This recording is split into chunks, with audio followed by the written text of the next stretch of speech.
What's up, everybody? It's Vantage here. I just wanted to make a quick video going over my thoughts on Wuthering Waves. I did make a video a couple weeks ago after like the first week of gameplay. I think now for Wuthering Waves we're on either like week 3 or week 4. But I just wanted to give my opinion on it. I've put in quite a bit of time into the game. I think we're at over 150 hours now. Somewhere between 100 and 150 hours is what I would give or take. But let's first go over what I've done. I have no life. I'll be honest, I have no life. I have fully 100%ed the entire game.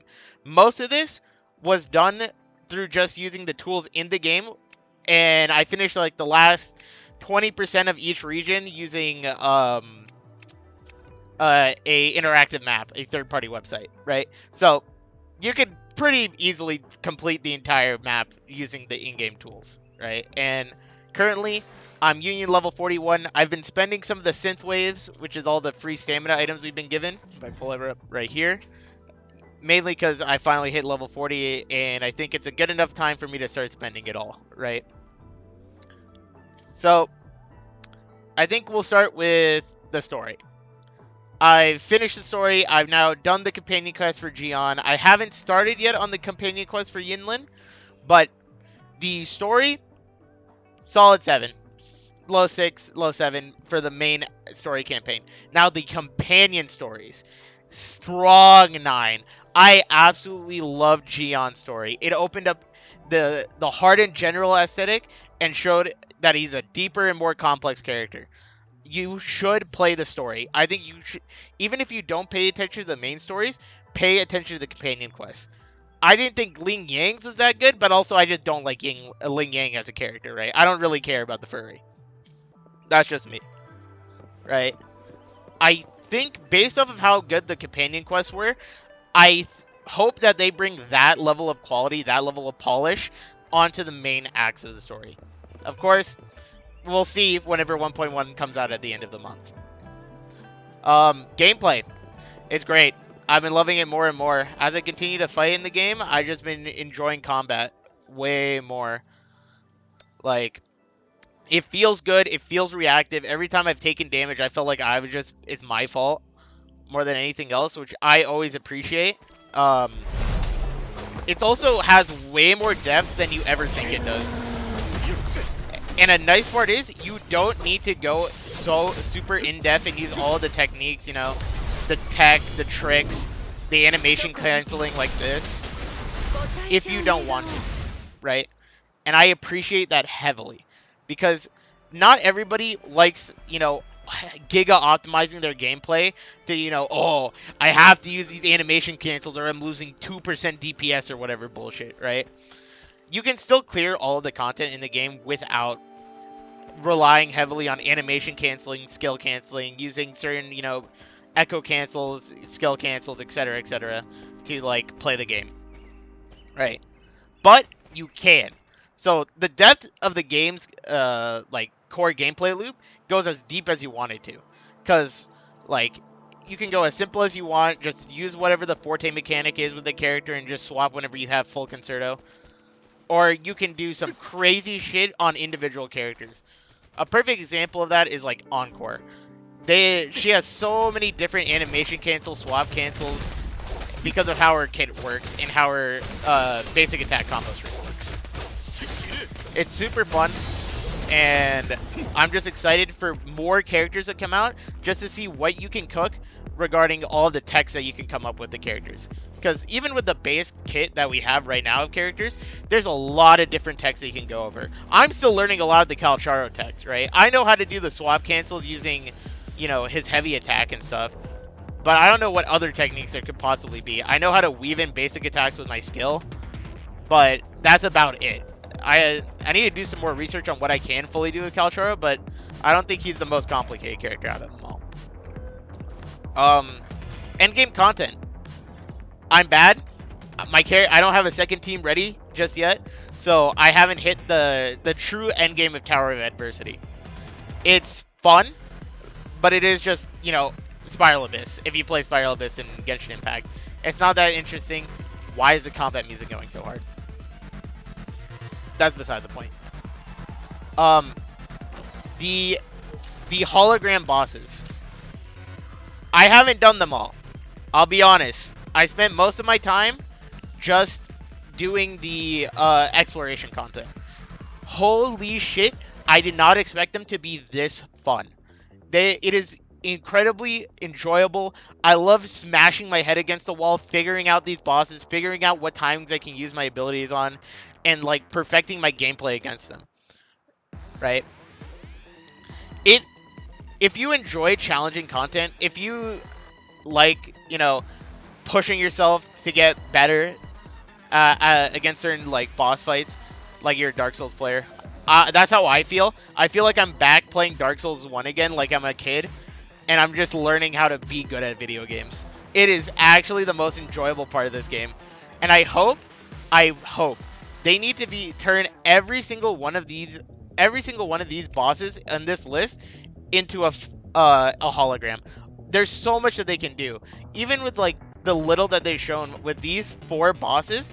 All of them are so wildly different compared to their original boss challenge form, as well as in every difficulty level. They did a great job with this mechanic, and I need them to continue doing more. And based on what I've heard of PGR, they just constantly improve their boss fights as the game goes on. Now, the other endgame mode, quote unquote, is the permanent game mode, the Depths of the Elusive Realm. The closest thing I could compare it to would be Simulated Universe if you played Honkai Star Rail. Pull it up. It's actually super fun. I think they cooked really hard on this game mode, and I just need it to be longer. The skills that you can unlock for the characters actually like fully change how you play the character. The mechanics in it are pretty fun. I would just like more varied challenge rooms and longer floors, because like this is just so much fun and is an enjoyable experience. I feel sad that it's only 14 floors. I have never felt that way about Simulated Universe. Even when Simulated Universe first came out during 1.0, I was bored to tears playing it. Just because it was just not that interesting mechanic-wise. It didn't change enough of my gameplay style to permanently, like, make it enjoyable. This does. This changes how you play any character that you're allowed to in this. And I just want them to add more characters that I can play as and more floors that I can go through. As well as different bosses, different, mechanics. I think they set up a perfect foundation to build on top of this. And I hope they continue to build on it every patch, right? Talk about the ecosystem. The ecosystem is fun. I like that it adds a new ability, and there are choices that you can make that changes how a character's rotation works based off the echo that you're using as your skill, right? Because depending on the character, you might do more damage than with a transformation echo. So you might want to swap out like this transformation echo into a summon echo, where you drop a character on the ground and they do damage separately. Example of this would be like my Don Chin build. This is a work in progress. I have not found another 3-cost Havoc that I can put onto this. But I found that for me, it's much easier to play Don Jin using a summon echo instead of being able to use a transformation echo like Crownless. Even though this increases my damage after I use Crownless, it's just harder because Don Jin just is always at low HP, and I kind of need to be able to play as the character so I don't take unnecessary damage. It's cool. I'm excited to see the newer echoes that they come out with. Big problem though, it is painful grinding for 3 costs. Actually awful. I don't have many 3 costs that are on set or on element set with their damage bonus. Most of these 3-cost echoes that are locked are all the generic attack bonus set or the energy regen set. Almost none of these that are locked and not being used right now have come from actual onset. Like, we can go over the ones that are locked right now. These 2 I got naturally. This one is a general attack set. This one I also got naturally. But the 3 costs that I'm using for Yinlin and Calcharo, I use the the morphable echoes, the ones where you can select the set effect and the main stat. So, like, almost all my echoes from the over 100 hours that I have played grinding, because I've done full world exploration. Remember this. Almost none of them had on-set, on-element damage bonus with the on-set effect. Absolutely wild. It is incredible how, like, unlucky, how rare those are. And I understand. Vantage, you could just play 4-4-1-1-1, right? Like everybody else. I did! I tried to. But guess what? I also have dog shit luck for fucking 4-4-1-1-1. I also just don't get the right... Oh, hey, I actually did get one with the right set. Okay. I just generally don't have any that have the right set effects. Like, I still have yet to find a second Thundering Memphis with crit rate. This is my only one.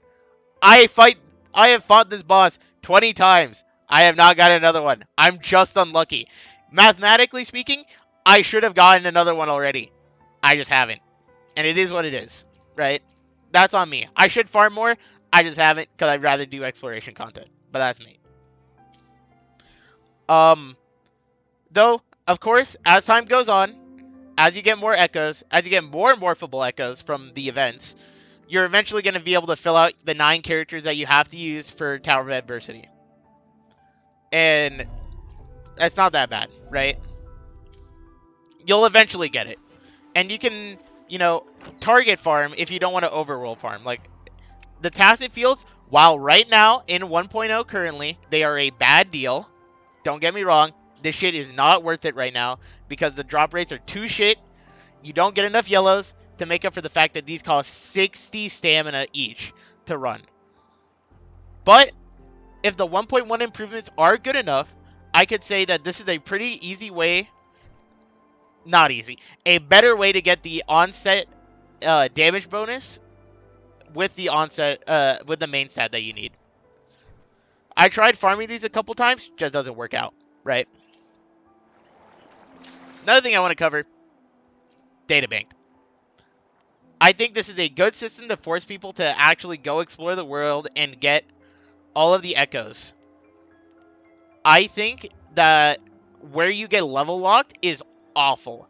The fact that you have to wait till Union level 40 to be able to get a 80-20 5-star rate is terrible. You have to be level 30, I think it's either 30 or 35 to be able to get just a 50-50 chance. And then 40 to get a 80-20. This makes it so that throughout most of the game for the past 3 weeks, even casuals, because I've done most of the quests and I've done the companion quests, and I haven't spent any of my synthwave until right now. I haven't spent any of my stamina refills. It's taken 3 weeks to reach the point where you're actually allowed to farm, and it makes it rough because, well, once you hit this point, your inventory is just filled with garbage, right? And the merge is great. I like the merge. 5 echoes of any type converted into a chance of getting better echoes is great, right? Though, the tuners. The chests generally drop blue and purple tuners. Sometimes gold, if they're the highest rarity of chests. But the purple and blue tuners, the blue tuners become immediately useless as soon as you reach the data bank level so that blues don't drop anymore, right? Which I think is... Let me open up the data bank.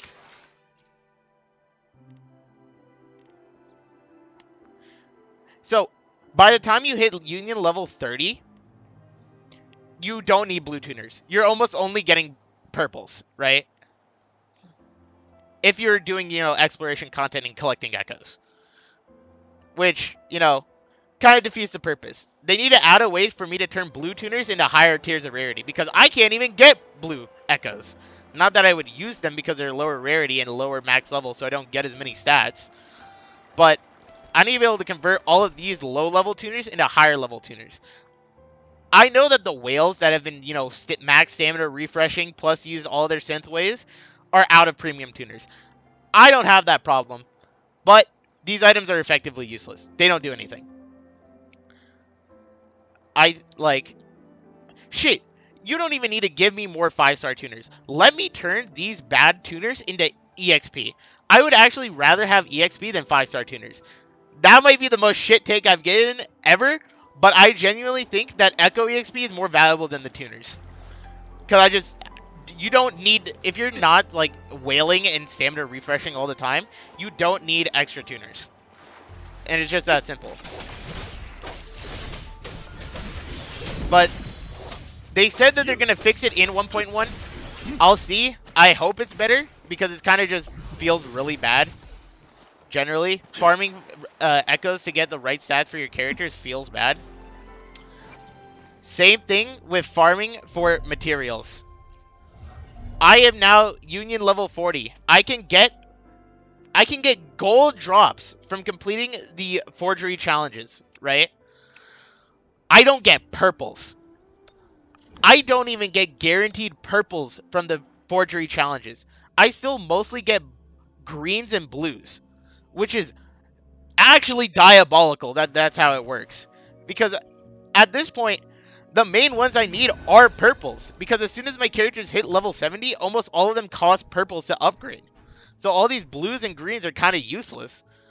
I can obviously upgrade them, but it's better to have purples drop. Especially since towards the end of the leveling, you have to get golds, right? You can see this with the last few minor stat upgrades that you can get in the character menu, which I'll show after I complete this.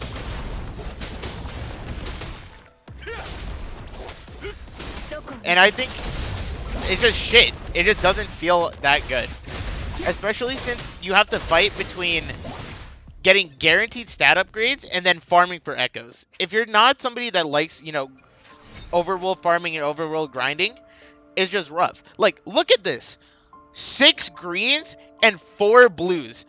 I can get gold drops and I'm not even getting purples to drop. It just doesn't feel good.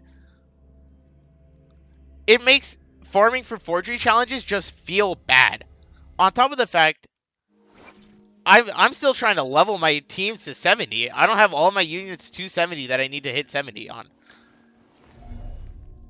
Like, see here. Purples, purple, purple. Oh, that's level 4, but I don't need a max. Fuck it. We'll put a point in intro skill. And up here, you need golds. So, the drop rate on these just feel bad. It's like Tacit Fields, where I feel like I'm wasting my stamina to get the upgrades. Now, of course, because it's guaranteed, you're always guaranteed the damage. You don't have to worry about just being unlucky and getting dog shit for all 240 stamina you spent today. Right? And I know it's supposed to take a while to max all your characters, but come on, man. It just doesn't feel good.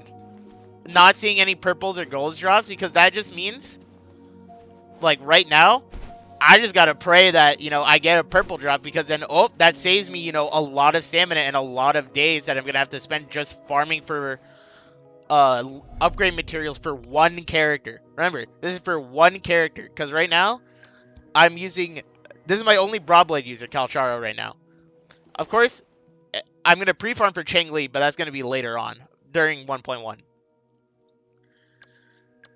And I haven't even started, like, you know, farming to max the levels on everything. I did a little bit of farming, maxing out, you know, Mortefi, but that's also because Mortefi's broken as shit.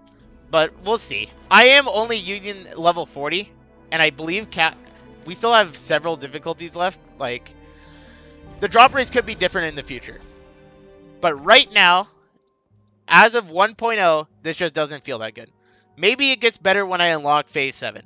Which is, I think, level cap, and that's going to take a couple months, right? So, we'll see.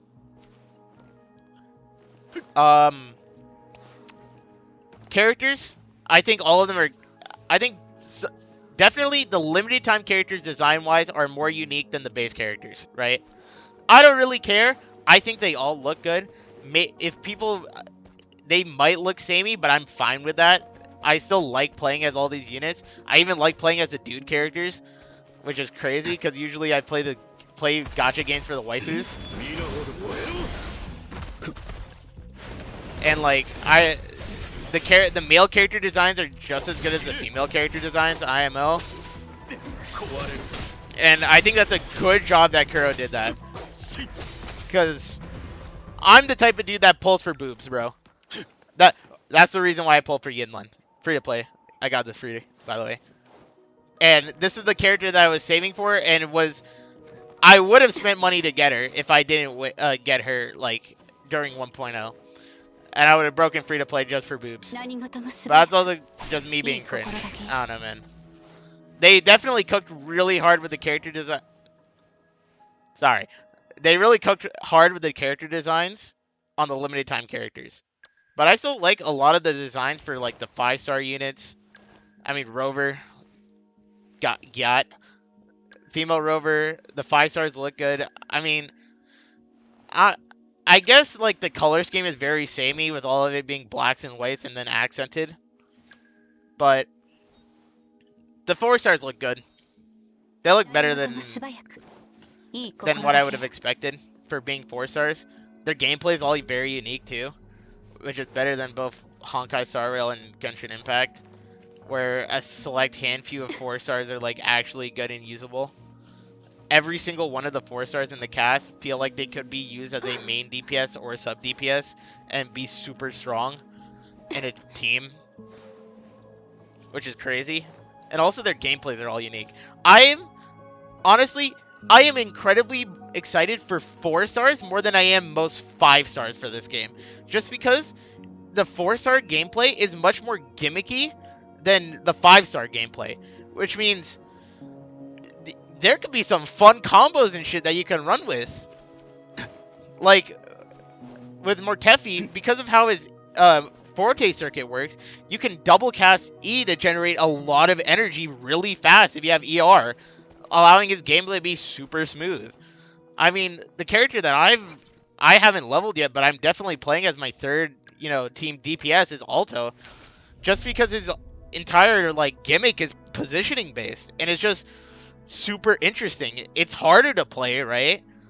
And it's definitely not as strong as any 5-star is ever gonna be, but it's just fun, which is the main thing. I don't feel like I have to use 5 stars to be able to have a good team that can clear content. Of course, you can do the same thing with HSR and Genshin, but it's so much harder. Oh, well, no, it's not harder in Genshin because fucking Shangling and National is incredibly broken. But in this game, I feel like I could play all 3 teams 4 stars only and have just as fun and an easy time with it. Slightly harder time than with 5 stars, but yeah. Now, co-op, I wish I could speak on co-op. I have no friends. I am willing to play with people. If you drop your UID in the comments section, I'll add you and we could, join worlds. I don't really care. You can take all my shit if you want to. I'm not too pressed about that. I don't do a lot of overworld farming anyway. I've just now been, logging in and spending stamina. Putting in the gacha slop, as Tectone puts it. But yeah, that's all my current thoughts about, 1.0 and Wuthering Waves. I hope 1.1 will be good. New region coming out, I'll 100% that, in the first week, probably, because I have no life. And I'll be pulling for Changli and not Jinxie, because, I mean, Jinxie just doesn't interest me enough as Changli. If you know, you know. And yeah, if you guys enjoyed the video, please remember to like, comment, and subscribe, and I'll see you guys later. Peace.